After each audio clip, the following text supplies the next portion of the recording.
Welcome back to the channel, guys. I am the Drunken Goth. Today we're doing something a little bit different, because today I am getting rid of my daily car and upgrading to something else. So I thought before it disappears, it's not been a bad old bus, so do a quick walk around, show you what I'm getting rid of, and then show you what we're getting into next. So this is what we're all getting rid of.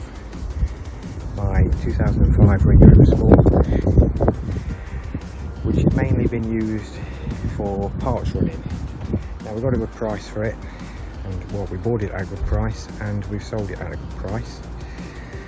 And there we go, it's not been a bad old bus. And I mean, for running parts and stuff, for the Ferraris and all the other stuff we've got, it's pretty good.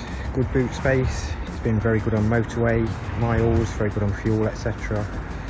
So I can't really fault it. Now I will be a little bit sad to see it go, but obviously once we show what we've got coming next, I think you'll agree I've probably done the right thing upgrading from it.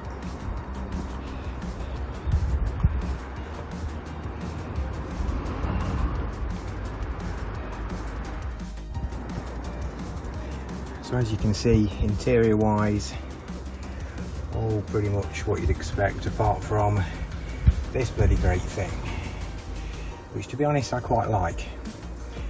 Obviously the normal screen has been blanked off there, but I quite like this as a head unit. It does everything I need it to, connects to my phone, etc. So not a bad bit of kit.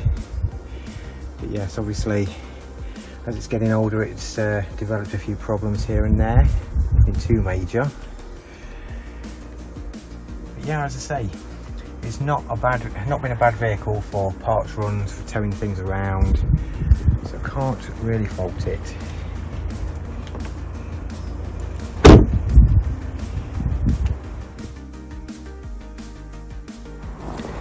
So it is a little bit wetter this morning, but we can finally show what we have upgraded to. So this is what we've gone for to replace the range.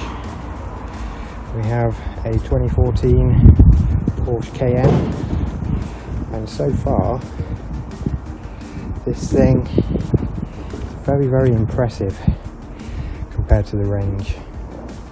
But this is what we wanted, because we know how to work on these, so we know the problems, we know what usually goes wrong, and we know how to fix them without spending too much money. And I'll show you a good look around this a bit later on.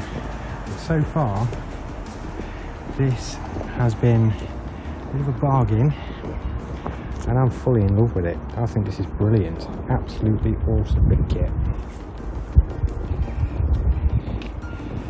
So there we go.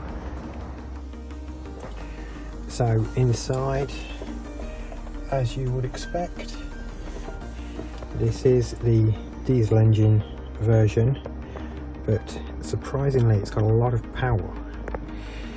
For a diesel, it doesn't really behave as you would expect.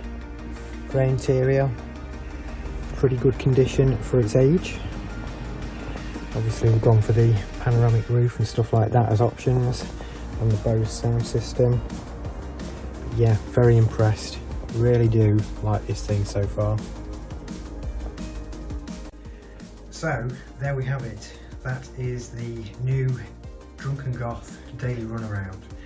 And to be honest, I think I'm probably going to do another video on that car, because it surprised me quite a lot. Now, the main reason I wanted the Cayenne was I've worked on them before, a lot of them before in the past, but it's usually always been the petrol versions, the GTSs and stuff like that. So I thought obviously go for the sensible version, go for the diesel engine rather than the petrol, and it surprised me quite a lot. I mean, I expected it with the handling, because obviously being designed by Porsche, they always handle well. I'll always say that they handle very typically like a Porsche.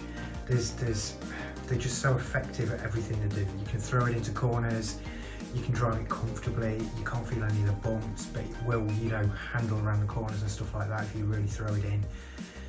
But the engine's caught me a little bit off guard, because if somebody told me it's a petrol and you couldn't hear the diesel noise of it, I'd believe it, totally, 100%. It's got so much pull, it's untrue. So I'm very, very impressed with that engine in that car, so we may end up doing another video on that at some point. But for now, there we go, that is the new daily for the Drunken Goth. I hope you enjoyed the video. If you have, please drop a like on it, please subscribe to the channel, and I'll see you all on the next one.